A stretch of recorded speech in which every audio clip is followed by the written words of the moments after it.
Comment sortir de la dépendance affective concrètement, très concrètement? Bonjour à toutes, c'est Fabrice Julien, coach et auteur, expert en séduction depuis 2010, notamment auteur du livre Le trouver, le rencontrer, le garder, séduire votre homme idéal en appréciant la quête. Et dans cette vidéo, on va parler de la dépendance affective.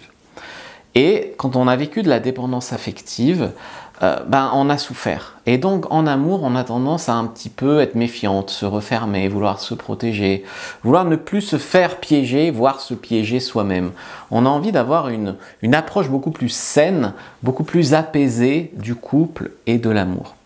Le truc, c'est que la dépendance affective, c'est pas votre faute si vous en souffrez. Ça peut venir d'un trauma, d'un modèle familial, ça peut venir aussi de la société. La société nous bassine avec la dépendance affective. Il y a des films d'amour, toujours on te dit le couple c'est comme ça, c'est l'amour, le modèle idéal, l'idéalisation, voilà, le regard de la société.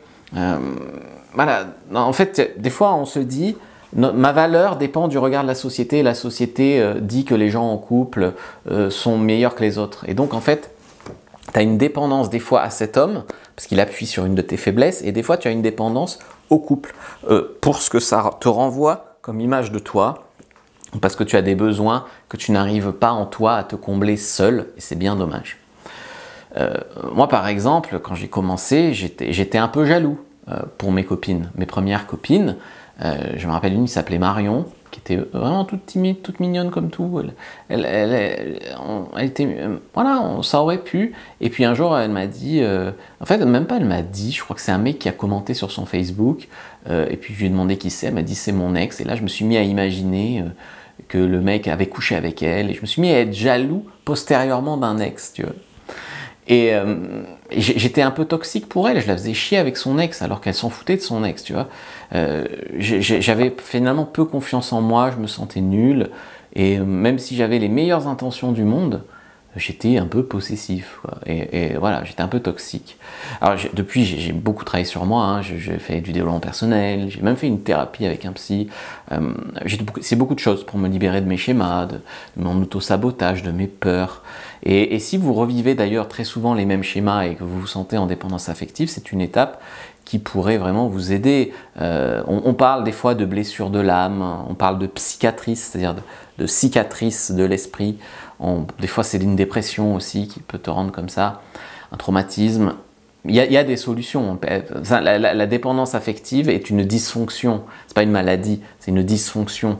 On peut en fait faire des choses pour y remédier et s'en sortir.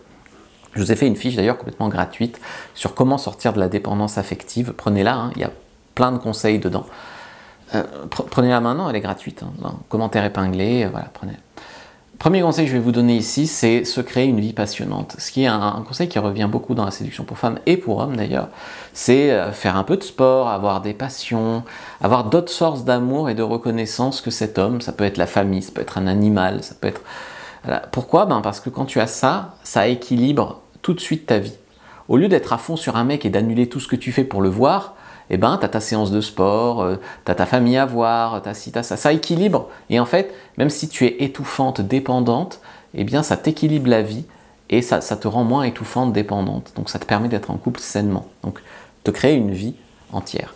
Ensuite, faire plus de rencontres et changer ta façon de faire si aujourd'hui tu rencontres finalement trop peu d'hommes qui te plaisent et que quand tu en rencontres un qui te donne un peu d'intérêt, tu es à fond dessus tout de suite. Voilà. Il faut en fait apprendre de vos désillusions, des tromperies que vous avez subies, de souffrances que vous avez subies. Il ne faut pas rester bloqué là-dessus. Mais il ne faut pas te dire je n'en tiens aucun compte et je vais continuer comme si de rien n'était, puis le prochain sera le bon. Parce qu'il y a des chances que tu répètes un schéma. Donc dans mon livre, j'en parle. Je fais un programme sur 20 semaines qui s'appelle l'Académie de la séduction, où je t'aide à trouver un homme sain. Hein. J'en parle de comment on fait plus de rencontres et on change la façon de faire, qui t'évite la dépendance affective. Le point suivant, c'est de trouver un équilibre pour parvenir à être relax, pas trop en demande, mais quand même être, tu vois, tu as envie mais pas besoin à tout prix. Voilà, c'est ça la clé. Et en fait, de ne pas être une pigeonne qui laisse passer tous les red flags. En fait, il y a des femmes qui ont vécu la dépendance affective et qui d'un coup disent « je ferai plus confiance à personne, je veux plus jamais les hommes, j'abandonne ». Bref, qui résoudront pas leurs problèmes par cet extrême, mais qui résoudront pas non plus leurs problèmes en disant « comme on m'a reproché d'être étouffante et contrôlante, eh ben maintenant je fais semblant de pas l'être et je laisse tout passer ». Elle laisse tout passer, tout ce qu'un homme peut dire ou faire de conneries ou montrer que c'est un homme toxique, elle laisse tout passer parce qu'elle a peur de ne pas être cool. Non, il faut trouver l'équilibre. Et tu n'as pas besoin d'être cool tout le temps. D'accord, voilà.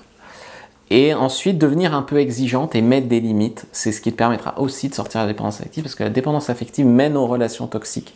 Tu vas tomber sur un gros connard qui va profiter en fait de ta faiblesse. Dans le meilleur des cas, tu tombes sur un dépendant affectif et vous êtes tous les deux dépendants affectifs l'un pour l'autre et effectivement vous pouvez trouver quelque chose là-dedans, dans cette folie. Dans le pire des cas, tu laisses entrer dans ta vie un gros con parce que tu es dépendante affective et que tu as très envie que ça marche, que tu refuses de voir ses défauts, tu souffres. Sinon, tu tombes aussi sur des hommes distants, qui s'éloignent, évitants, etc.